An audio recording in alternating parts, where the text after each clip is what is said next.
bikin terobosan buat rakyat juga nih sebentar ini.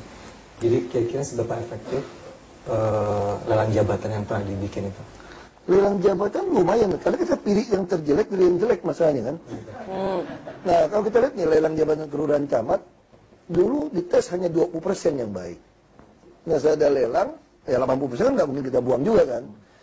Nah, akhirnya sekarang kalau kita survei di kelurahan kecamatan, orang yang tidak puas itu sudah di bawah 20%.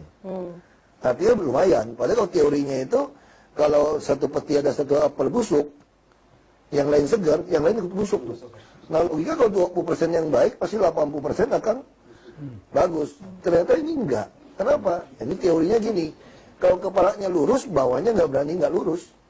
Karena semua orang bisa lapor kepada kita. Nah, ini lelang ini lumayan. Yang gagal tuh lelang kepala sekolah kemarin. Dia patungan nyontek soal, pulang aja ke waktu. Itu ditiru murid-muridnya ya berarti ya. Makanya saya bilang, ini nggak bisa diberesin, kita beresin kan? Ya kalau gitu kepada dinas semua kita sembelih aja, ganti aja deh. Pak Ahok kalau tadi murid itu benar. Pak Ahok itu kan lurah ya yang udah dilelang. RT RW mau dilelang nggak Pak? Nggak bisa, karena kita RT RW itu putusan di masyarakat. Nah, sekarang kesulitan kita yang terjadi itu apa? Umumnya masyarakat itu tidak peduli untuk pemilihan RT RW. Maka kalau kita ngomong jujur, dalam sistem demokrasi ini kalau kalian yang baik-baik nggak mau masuk, yang nggak baik yang berkuasa. Nah, ditambah lagi ada oknum RW yang memang preman kan. Tanah-tanah negara, apa jarum hijau, dipantek-pantek jadi kios, parkir liar, dapat duit ya.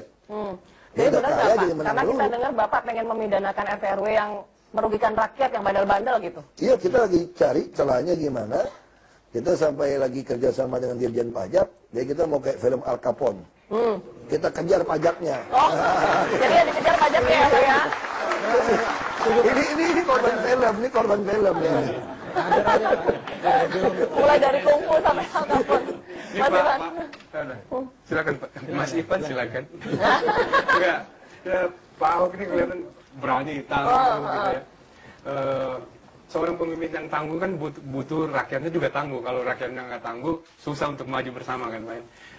Pak Ahok sendiri bagaimana agar rakyat Jakarta ini bisa ikut tangguh? Jadi yang paling penting buat kita kalau disingkat gitu ya, gimana kita membuat warga DKI otaknya penuh, perutnya penuh, dompetnya penuh. Wih, cakep tuh. Nah, kalau otaknya, ya kalau otaknya penuh, otak penuh kan macam-macam kan, termasuk seni, agama macam-macam. Kalau perut penuh berarti kan sehat, bisa makan banyak. Kalau dompet penuh daya beli. Nah, ini yang harus kita ciptakan. Kalau itu sudah terjadi, kita ingin membuat orang tidak perlu peduli kami, tidak perlu ngemis sama kami pun Anda dapatkan hak Anda. Harusnya pun kalau Anda tidak suka sama saya pun Anda berhak mendapatkan hak Anda. Soal Anda suka nggak suka, orang cuma jadi presiden aja cuma 50% per satu, kok pusing amat gitu. Artinya apa Pak? Jangan-jangan lebih gampang ngurus Indonesia daripada Jakarta. Kan tadi Pak Ahok bilang lebih gampang ngurus Jakarta daripada Bangka Belitung. Memang. Memang gimana nih Pak? Memang mau naik ngurus Indonesia atau gimana? Bukan gini. Buat saya jujur aja, saya selalu mengimpikan. Saya biar buat sering enak. Iya. Jadi gimana Pak Ahok? Siap nyebrang dari Merdeka Selatan ke Merdeka Utara? Dekat dari Merdeka Selatan ke Merdeka Utara, tinggal nyebrangin Monas doang kan.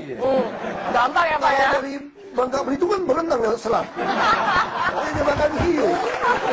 Kita lanjut di segmen selanjutnya. Tetap di Indonesia Baru. Kebebasan